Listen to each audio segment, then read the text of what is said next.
Naš prvi predavač dolazi iz kompanije RGA, pričat će nam o poverenju u doba mikrokomunikacije, kako je vera u brendove ugrađena u tweetove, Instagram objave I Reddit postove.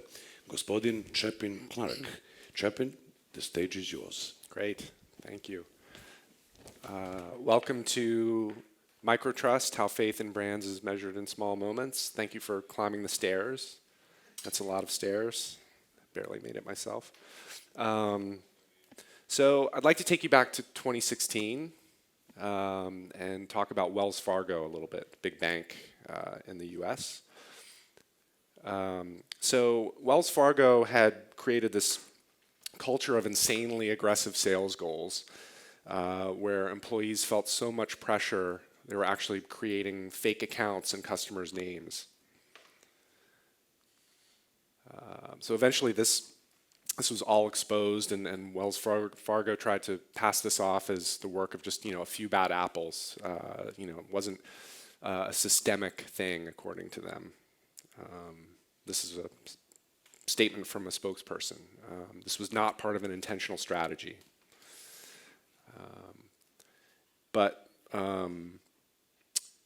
Nevertheless, the scandal, was exposed, and they were getting a lot of bad press. So they responded in the way that brands usually always respond, with a big ad campaign. So I'm going to play you an example, a spot that was part of that campaign.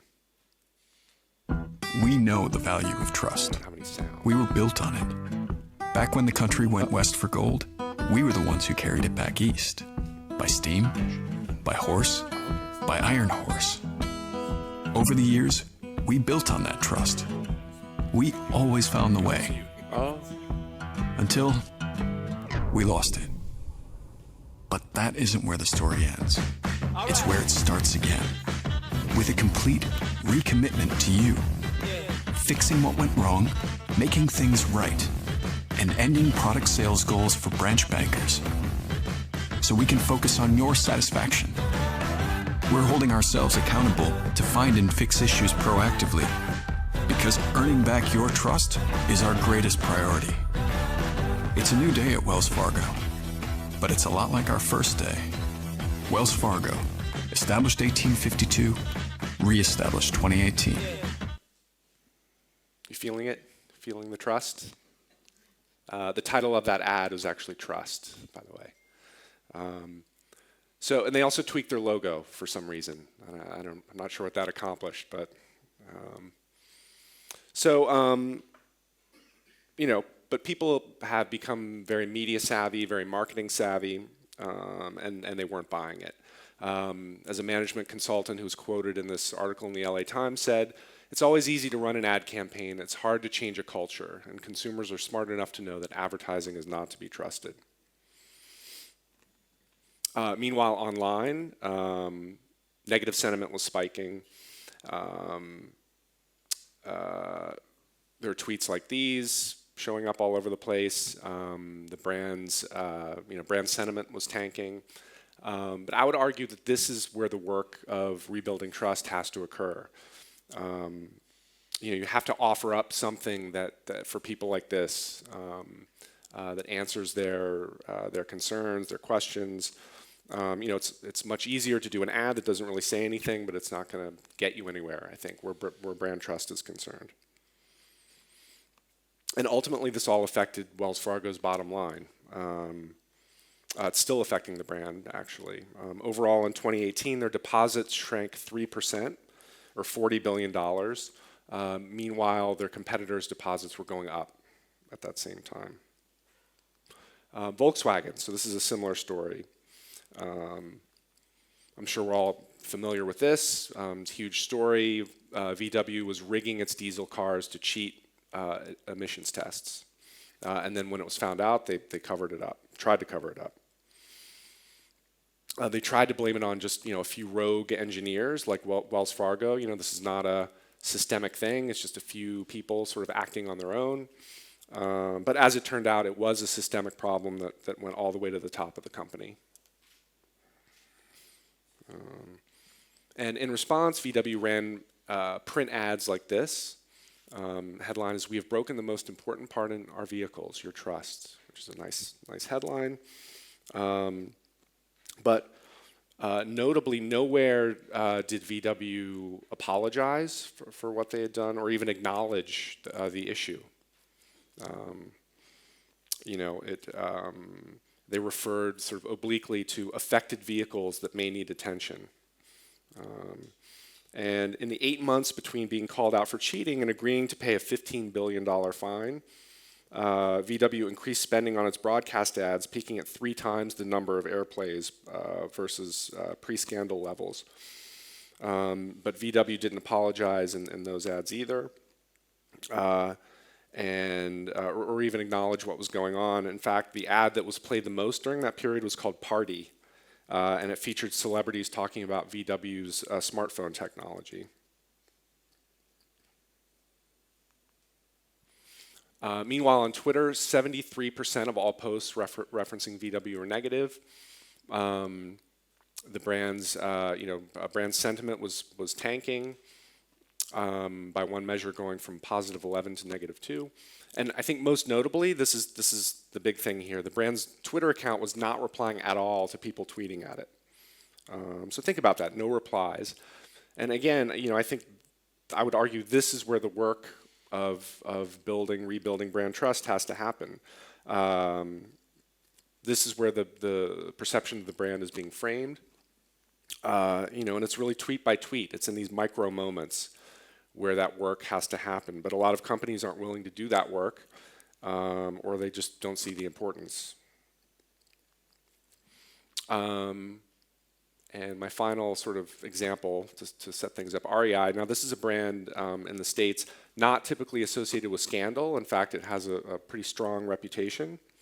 But all it takes for some cracks to appear, I would argue, is just 1 or 2 highly shared posts online.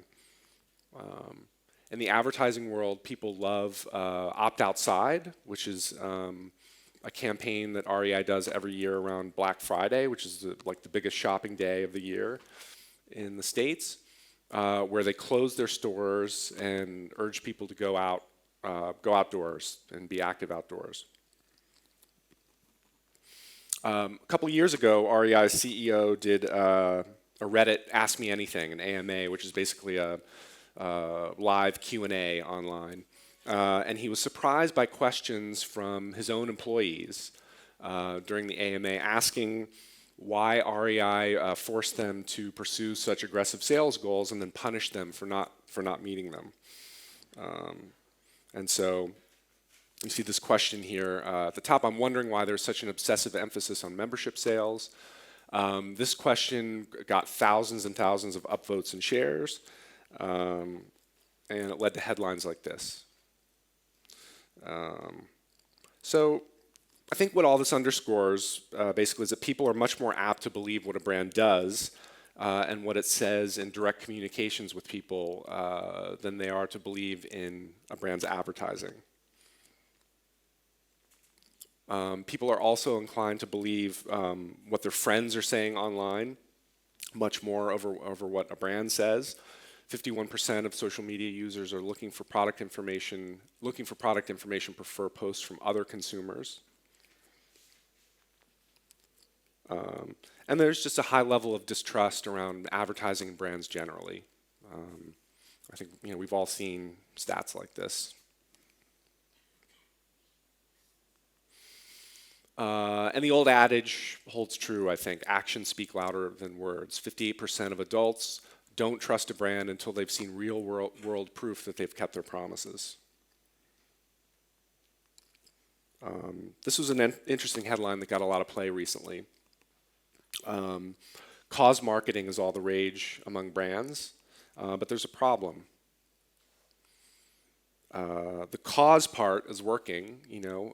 People like that a brand has a cause or a social issue that it associates itself with, but the marketing isn't working. Just 12% of people, when asked about a brand they're familiar with, could name the cause or the platform that brand was associated with.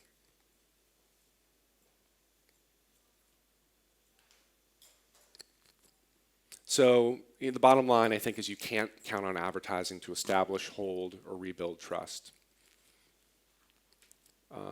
Social media and search really are where consumers are keeping up with brands, seeing and hearing things that lead them to fall in love with a brand, and most importantly, see information that convinces them to buy a specific brand's products.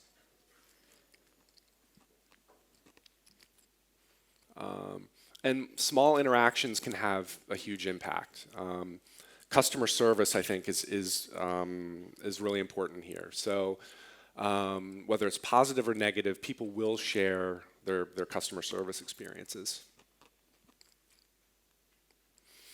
So I'd like to put forth a new equation. I don't know what the old equation was, but this is a new one I'm suggesting, which is customer service plus employee satisfaction times the power of social media ladders up to trust. And so I'd like to lay out a few kind of observations that flow from this. First, an empowered customer-facing employee is a powerful employee. I think when customer service employees are trained properly and they're empowered to act collectively, they can have a huge impact, not just on trust, but on like brand love, affection for a brand. So Southwest is a brand that does social media particularly well. And this was maybe a year ago. A Southwest passenger was on a flight with faulty Wi-Fi. She was trying to follow her college basketball team. It was March Madness, which is a big college basketball tournament. And she was trying to follow a game. And then the Wi-Fi cut out, couldn't follow the game. So a Southwest employee actually live tweeted the entire second half of the game for her. She was surprised and delighted, shared this online, and it went viral. Virgin does social media well as well. So a year or two ago, there was a couple in England who booked a flight from Birmingham, Alabama, instead of Birmingham, England. This got written up in the press, and some Virgin employees saw this and decided they wanted to do something about it. So they actually rebooked the couple at no cost to them, which got even more press, blew up further, went viral. And it turned out that Virgin actually has a fund just for things like this that they call a Just Because fund internally. And it's money, actual budget that they have approved to do things like this. So, I think this underscores the importance of, that trust is something that comes, it's cultural, it's organizational and cultural. You can't message it. Second, customer service is now content. Customer service, I would argue, is no longer just like a one-on-one interaction. It's now potentially raw material for content that can be shared and viewed by thousands or even millions of people. So this is a small thing, but this went viral. A Burger King customer every day helps his customer to his car because he has trouble walking. So it was captured on video, it was shared on Facebook, and it went viral, got a ton of press, was featured on TV. Similarly, this was at a grocery store in the southern US, and this employee one day helped an autistic kid. He was fascinated by what the employee was doing, stocking shelves, and so the employee invited him to help him stock the shelves. It was captured on video, posted on Facebook, and it went insanely viral. Which did great things for the reputation of this brand, the store's brand. Third, quiet gestures send loud signals. And I think this is especially true if there's like a cultural tension involved. So Patagonia.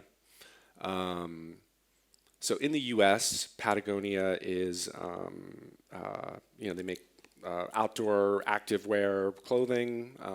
One thing they make is these fleece vests that have, for whatever reason, become really popular among tech bros and finance bros. These guys who, a lot of them don't exactly embody what the brand stands for.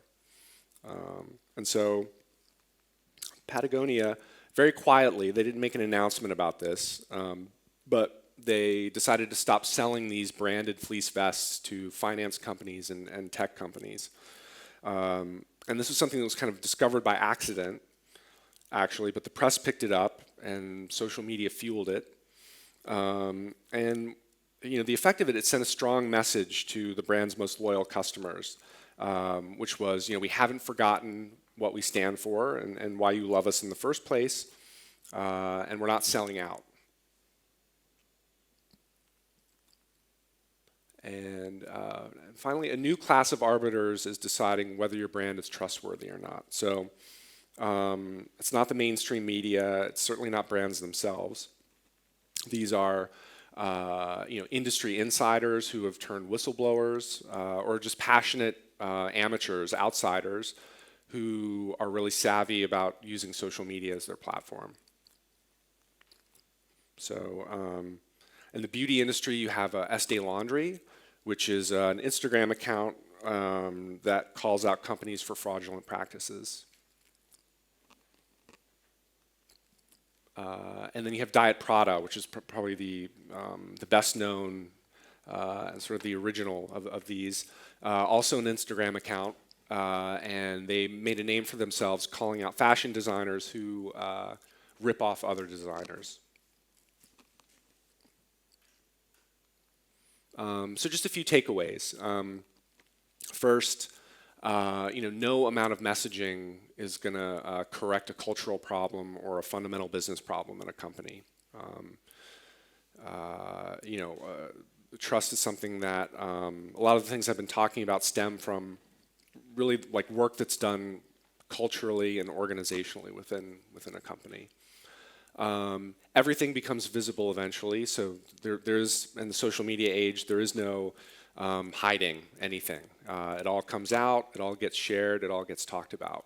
Again, so like underscoring the importance of cultural values and the work you do as an organization. Trust is not marketing's job. It's not a focused or a discrete task. It's really everyone's job within a company. And finally, it's key to invest in customer insights and the customer experience, I think, much more than in advertising. That's it. Okay, now we should take some questions. Dole se pitanja postavljaju preko slajda aplikacije, ovdje je dosta velika sala pa možemo i ovako. Dakle, da li imate neka pitanja za Chapina Clarka? Everything was so clear. Everything was so clear. They knew it. Okay. It was clear when I wrote it. I mean, Yeah, of course. It's the way it was written. Okay, znači nema pitanja za gospodina Chapina? Ne. Okay, thank you. No questions. Thank you. Thank you very much.